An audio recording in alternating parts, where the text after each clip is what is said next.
Hey guys, how's it going? Hope you're doing well. My name is Crown, and today I'm going to read you some very interesting stories that I hope that you're gonna love. And now, without further ado, let's go!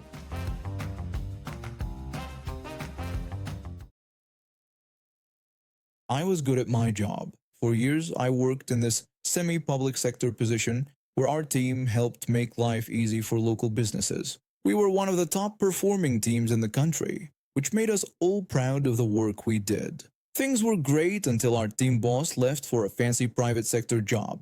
That's when everything started to change. They brought in this new boss from a similar organization in another part of the country. Right away, I noticed she was different. She worked compressed hours Monday through Thursday and took Fridays off. At first, I managed to stay off her radar.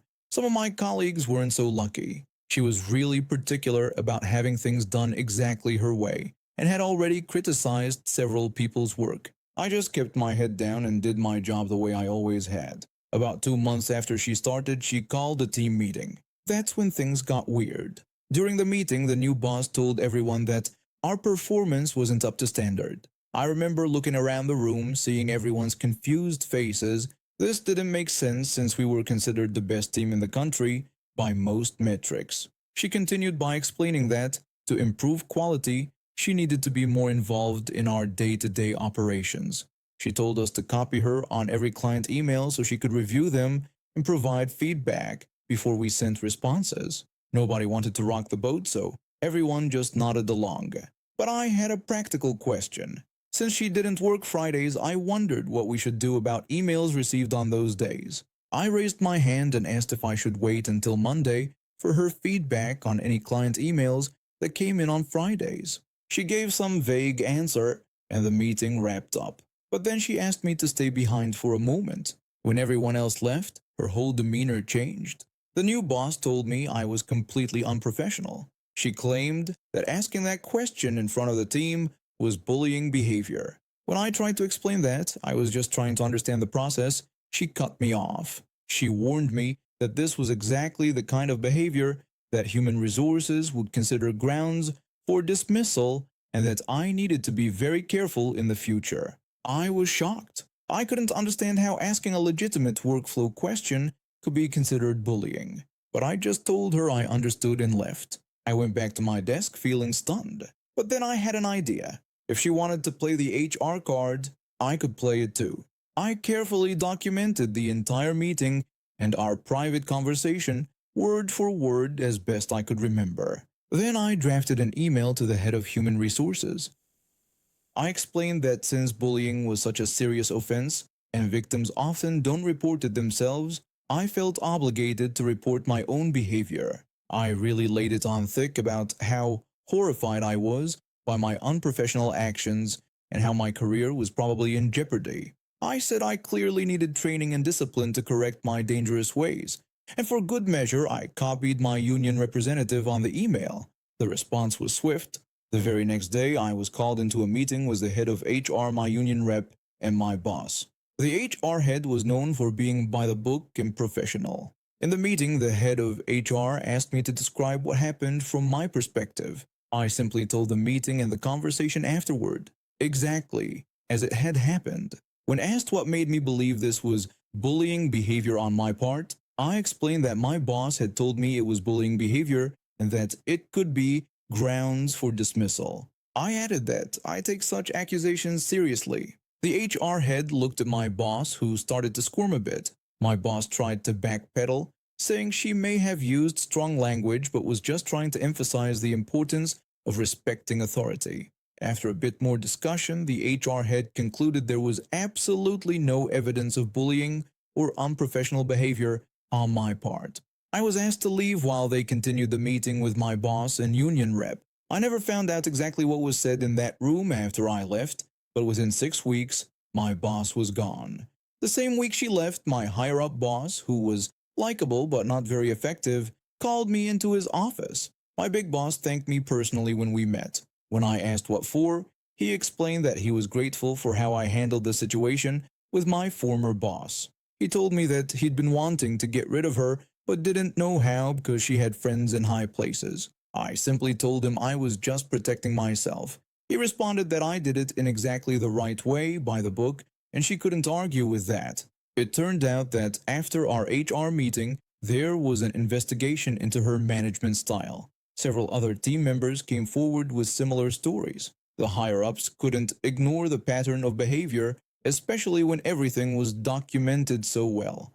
The team's atmosphere improved dramatically after she left. We went back to our old ways of working, which had made us successful in the first place. No more copying every email, no more micromanagement, and definitely no more accusations of bullying for asking simple questions.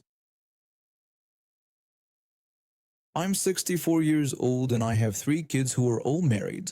My daughter just had a baby boy. One of my daughters-in-law is having a baby next month. My other son is married to a woman who has trouble getting pregnant. She doesn't have children, but she has 2 dogs she really loves. Mother's Day happened this year and everyone was busy.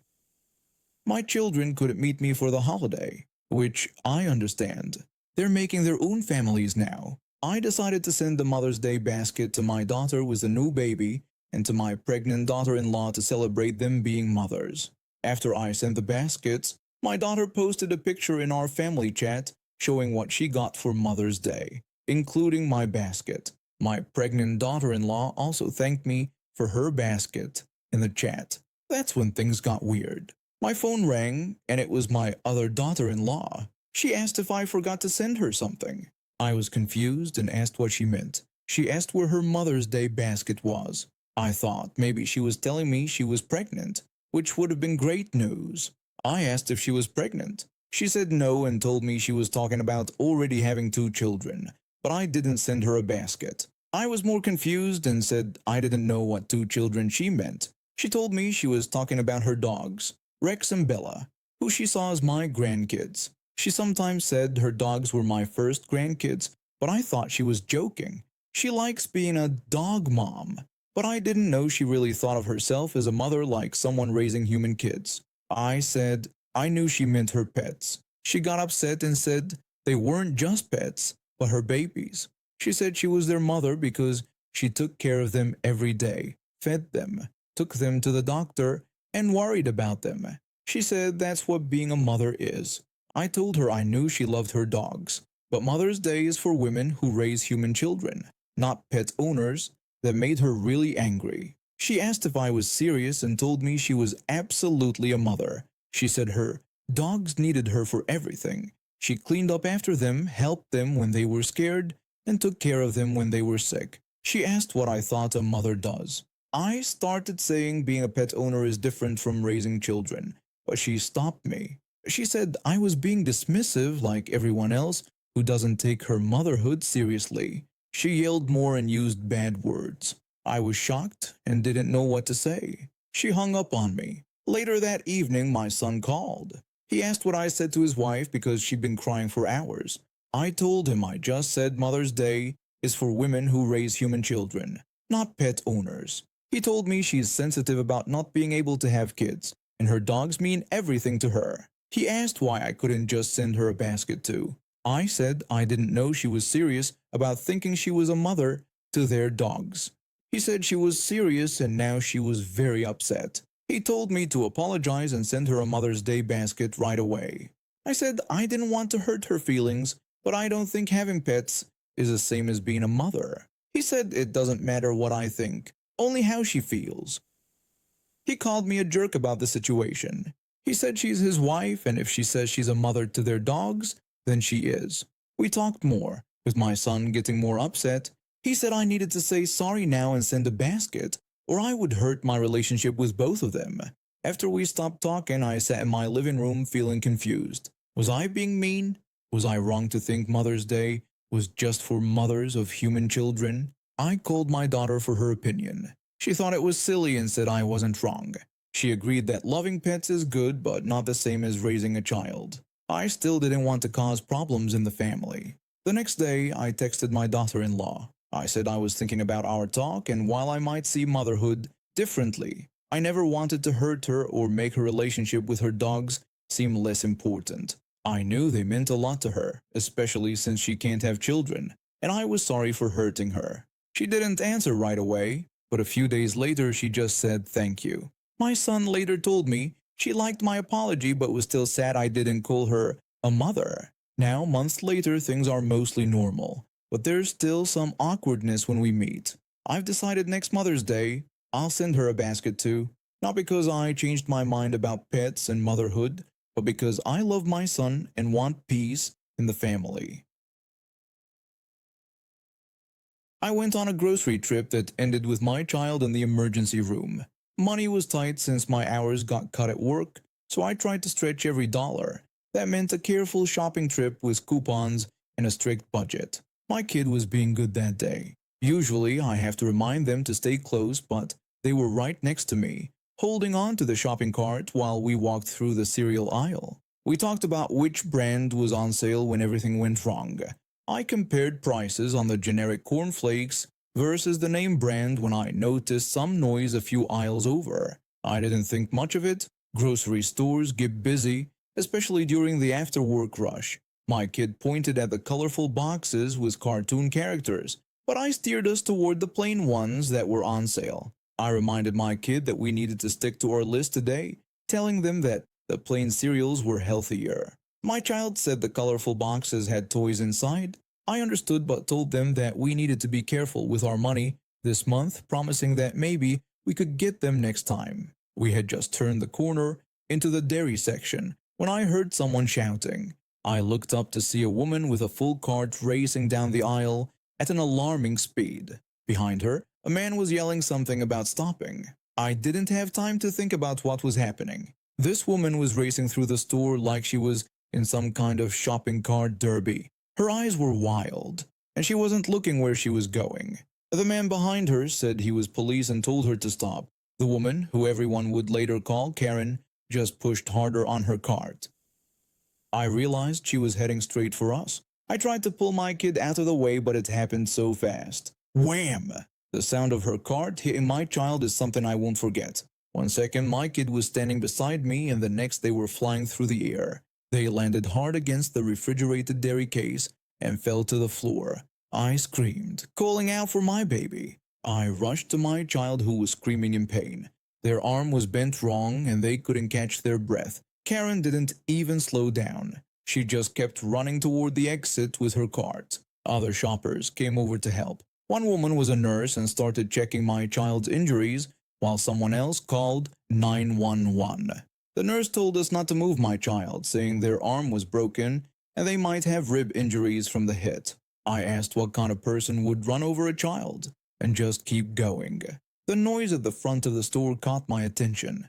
The man who had been chasing Karen, who turned out to be an off-duty police officer shopping, had tackled her just outside the doors. Her cart tipped over, spilling groceries all over the entrance. The officer told Karen to stay down, saying she was under arrest. Karen yelled back, refusing to take blame and saying my kid shouldn't have been in her way. Even from where I sat on the floor holding my hurt child, I could hear her yelling about how it wasn't her fault, as if my 7-year-old had planned to be in the dairy aisle at that exact moment to block her escape. The ambulance arrived in minutes. The paramedics were gentle as they helped my child's arm and carefully moved them onto a stretcher. The paramedic told us that they would take care of my child, saying the doctor would need to fix the arm and check for internal injuries. When I asked if I could ride in the ambulance with my child, they said I could. As we were leaving, I saw the police officer putting handcuffs on Karen while she kept yelling. Karen said the situation was ridiculous and that she was in a hurry. She blamed my kid for not moving out of her way. The officer told her that she had a warrant for her arrest and had now added assaulting a minor, reckless endangerment, and resisting arrest to her charges. The next few hours were a blur of hospital corridors, x-rays, and my child's tears. The doctor said what the nurse suspected: a broken arm and 2 fractured ribs. My poor kid would need a cast for 6 weeks and was in a lot of pain. All because some woman thought her escape from the law was more important than the safety of others. The store manager visited us in the hospital that evening. He brought a teddy bear for my child and some shocking information for me. The manager said he was worried about us and told me the police had asked for their security footage, which showed everything clearly. He said the woman had a warrant for writing bad checks, and had panicked when she saw the off-duty officer who knew her from a police bulletin. I asked who would try to run away with a full shopping cart. The manager said only someone who doesn't think about others would do that. He added that the officer said she was already in trouble for financial fraud, but now was looking at serious jail time for what she did to my child.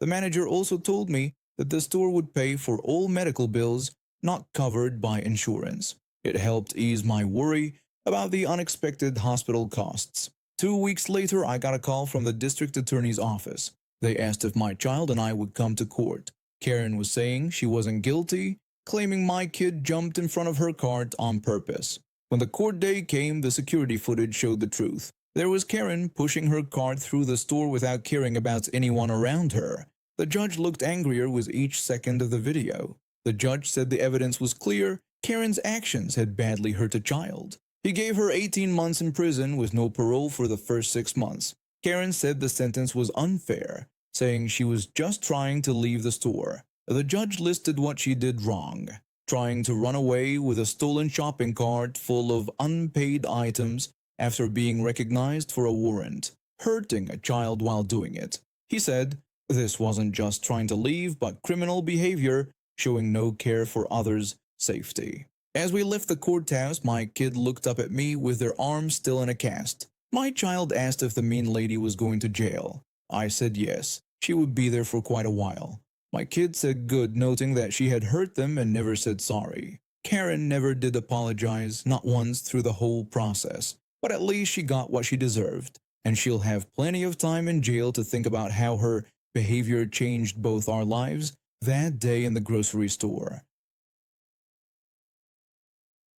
About 2 years ago, my mom decided she wanted to move across the country to be closer to her sister. She's always been independent, so I supported her decision even though I'd miss having her nearby. Since she was downsizing to an apartment, she decided to leave me her house, the one I grew up in. It was incredibly generous, and I was grateful to move my small family into a proper home instead of the cramped apartment we'd been renting. My husband works long hours at the hospital, and I work from home while taking care of our son, who's 2.5 years old and has more energy than a nuclear power plant. Life is exhausting. About 6 months ago, Mom called me with news. Her sister was moving to Florida, and Mom didn't want to follow her there. She asked if she could move back into her house temporarily while she saved up for her next move. I said yes, it's my house now, but I'd never turn her away. I figured we could make it work. The house has 3 bedrooms, so she'd have her own space, and we could share the common areas. I thought it might even be nice to have another adult around to help with my son. I was wrong. The first week was fine, but then I noticed a pattern forming. Every night after I put my son to bed, he sleeps in our bedroom because we're still working on the transition to his own room. Mom would take over the living room. She'd spread out on the couch with her knitting, turn on her shows at full volume, and act like she owned the place. This living room is the only place I can relax after my son goes to sleep. My office is also in a corner of that room, and sometimes I need to catch up on work in the evenings. After a full day of toddler wrangling, I need some alone time to decompress. After a few weeks of this, I decided to talk to her. I asked her if I could have the living room to myself a couple nights a week so I could watch something I wanted or work in peace. She told me it was her house and that she had let me live there. I reminded her that she had given me the house when she moved and had even signed papers for it. She argued that she hadn't thought she'd be coming back. She complained that she shouldn't have to be kept in her bedroom like a teenager. I told her I wasn't asking her to stay in her bedroom all the time, just maybe Tuesday and Thursday evenings. I pointed out that she had a TV in her room she could use. She said that TV was too complicated and that she liked the living room setup better. Then she added that since I was young, I should be going to bed early with my son. That's how all our talks went. She'd dismiss what I asked and somehow turn it around on me. Every night after putting my son to bed at 8 o'clock, I'd find myself stuck in my bedroom in the dark, unable to watch TV or relax because it would wake up my son. I tried to find middle ground. I suggested we take turns with nights. I offered to set up her bedroom TV exactly like the living room one. I even made a schedule. Nothing worked. Then, about 2 weeks ago, something amazing happened. My son was playing with his toy cars in the living room while mom was out buying groceries. He gets excited when he plays, making engine noises and throwing the cars to make them jump. One of those throws sent a little metal car flying right into our TV screen. The hit didn't break the screen, but it left a mark, a black spot about the size of a golf ball in the bottom right corner. When mom got home and saw it, she was mad. She wanted to know what happened to what she called her television.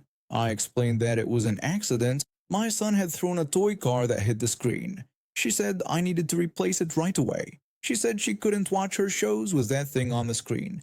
Here's where I made a decision that some might call petty. I could afford to replace the TV. My husband and I aren't rich, but we have some savings. The truth is, the mark doesn't bother me. It's not in a spot that gets in the way of most of the screen, and it was solving my problem.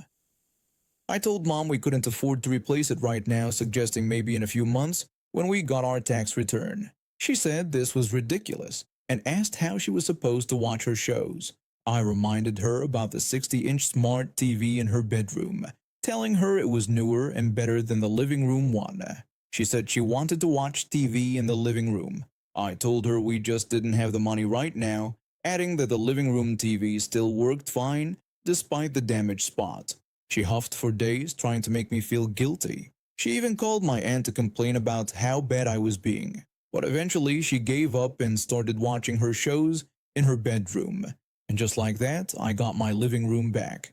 After my son goes to bed, I can sit on the couch, catch up on work, or watch a movie without being pushed out of my own living space. The little black mark on the TV is worth it for my peace. Is it petty that I'm not replacing a TV I could afford to replace? Maybe. But after months of being treated like a guest in my own home, I'm counting it as fair. My mom has a good TV in her room that she refused to use until now.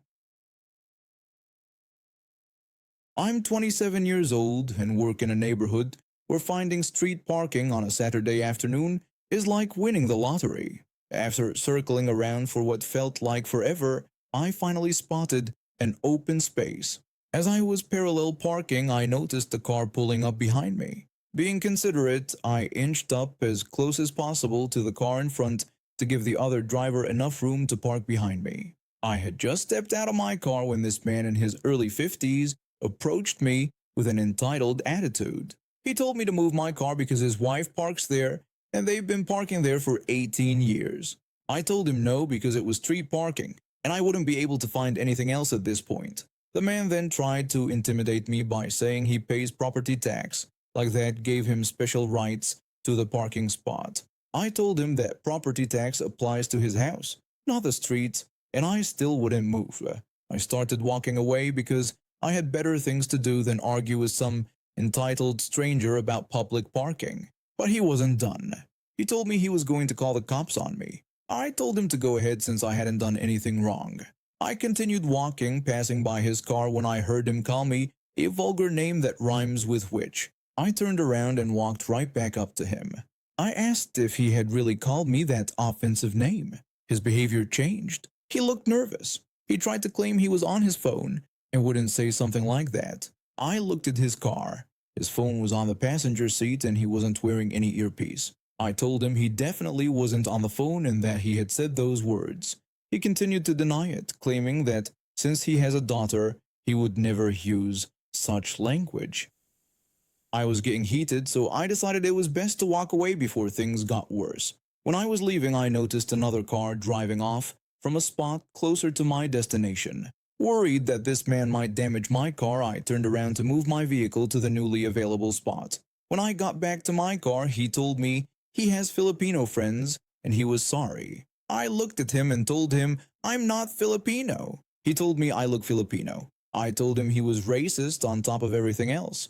He tried to defend himself by repeating that he has Filipino friends. I told him to shut up. I got in my car and drove off to park in the spot I'd seen open up. The whole interaction left me furious. I take boxing and self-defense classes, so I don't back down easily when someone tries to intimidate me, especially not a middle-aged man threatening to call the police over public street parking. His behavior made me angrier and more determined to stand my ground.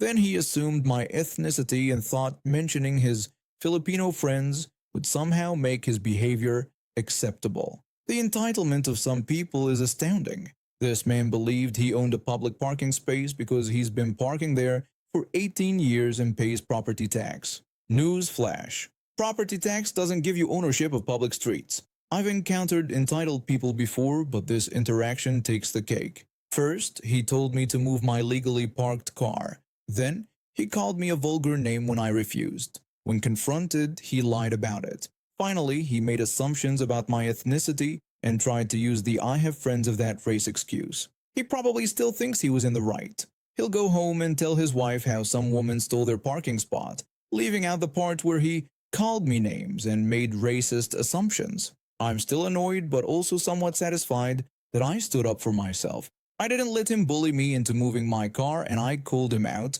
on his inappropriate language and racist assumptions. You have to stand your ground against entitled people, or they'll just keep thinking the world revolves around them.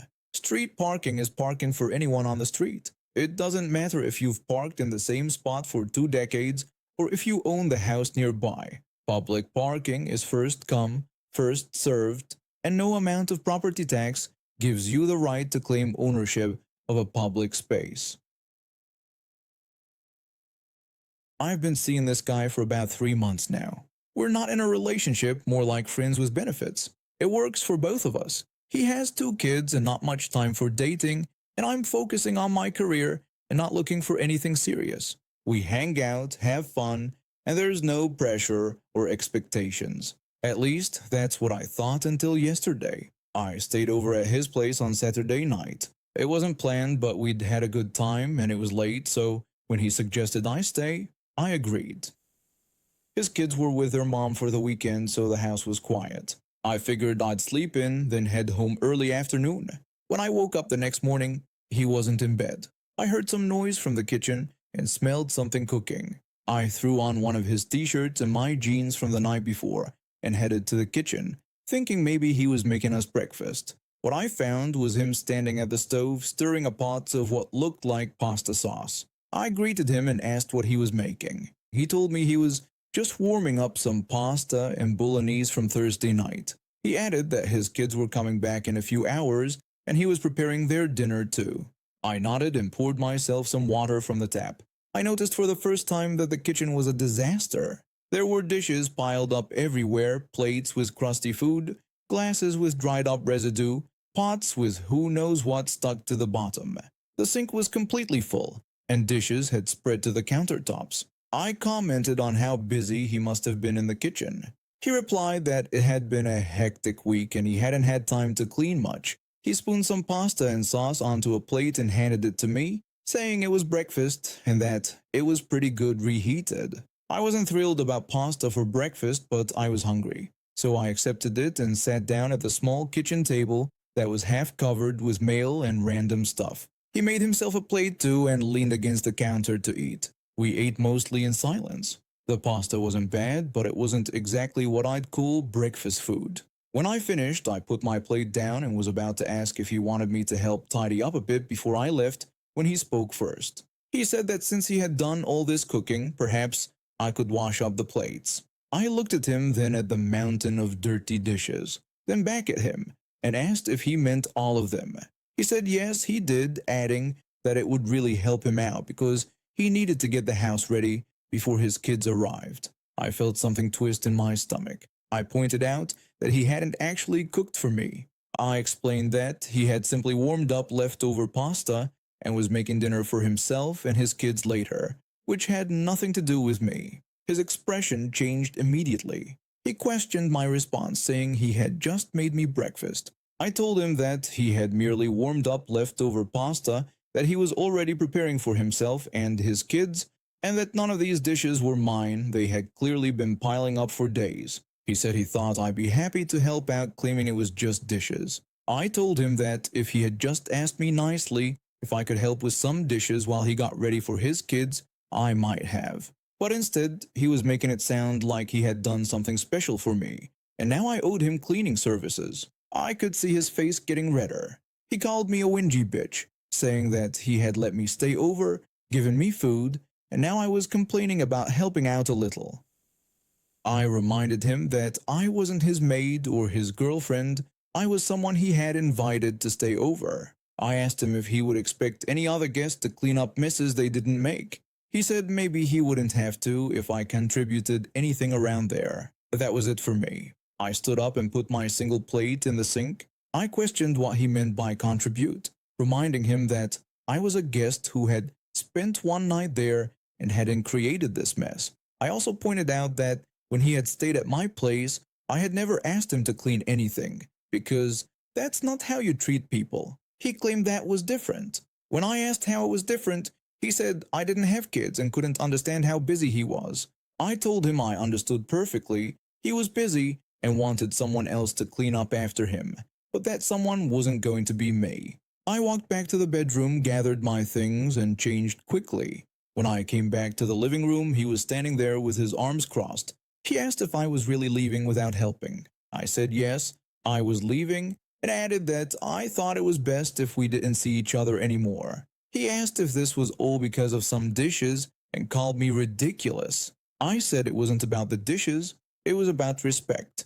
I told him he had tried to manipulate me into cleaning up after him and his roommates by making it sound like he'd done me some big favor, and that's not how people who respect each other behave. I headed for the door, but he stepped in front of me. He asked me to wait, said sorry, and said he really needed help with the kids coming and everything. I looked him in the eye and told him that he should have just asked me that way instead of trying to make me feel obligated.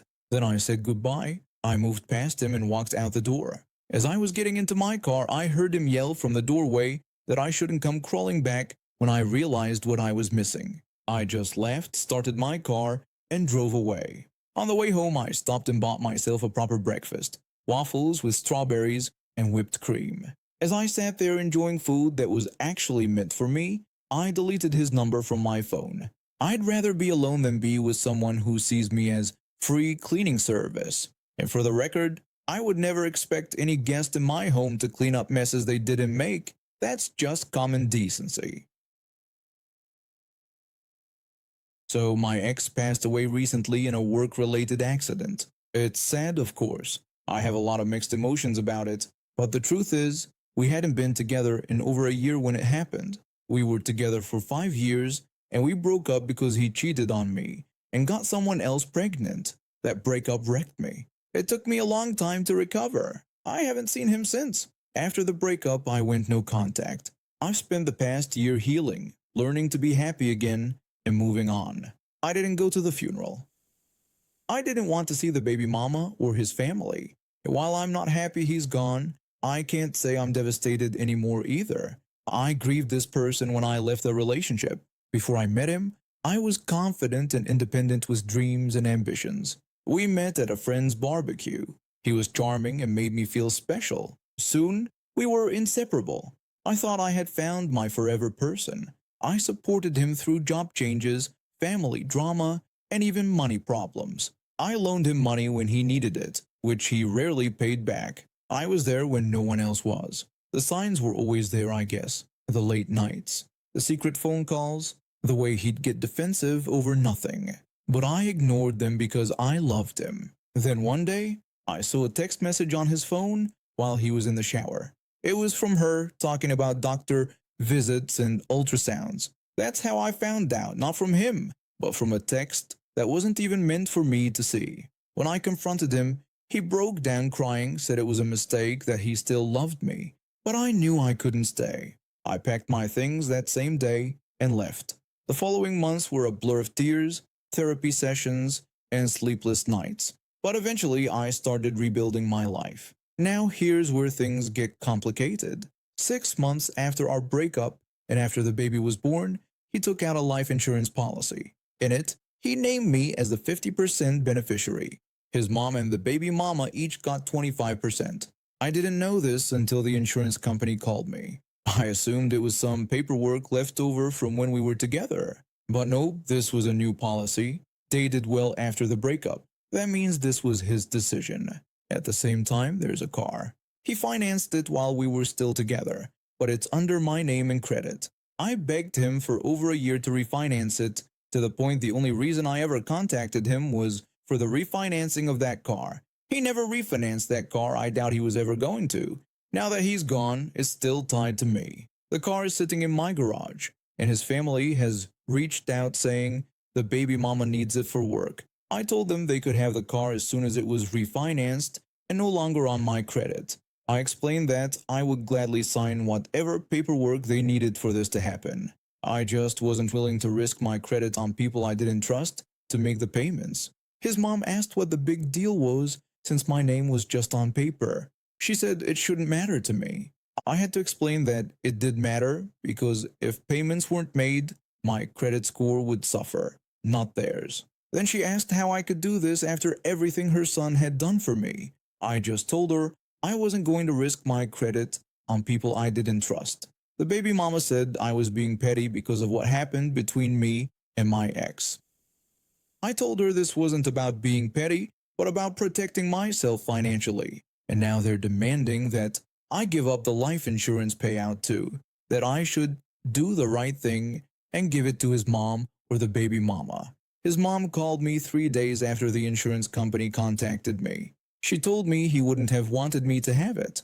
She said it was a mistake and that he probably forgot to change the beneficiary. I asked why he would take out a new policy with me on it after we broke up and after the baby was born. She stumbled over her words and then said he wasn't thinking clearly. She told me I needed to do the right thing and give the money to his child. I told her that the child was already getting 25%, as was she. She got angry, saying that wasn't enough and that I wasn't family anymore, so I had no right to the money. But here's the thing. I didn't ask for any of this. I didn't ask to be put on that policy. He made that choice after everything that happened between us. Yesterday, his mom showed up at my workplace with the baby mama.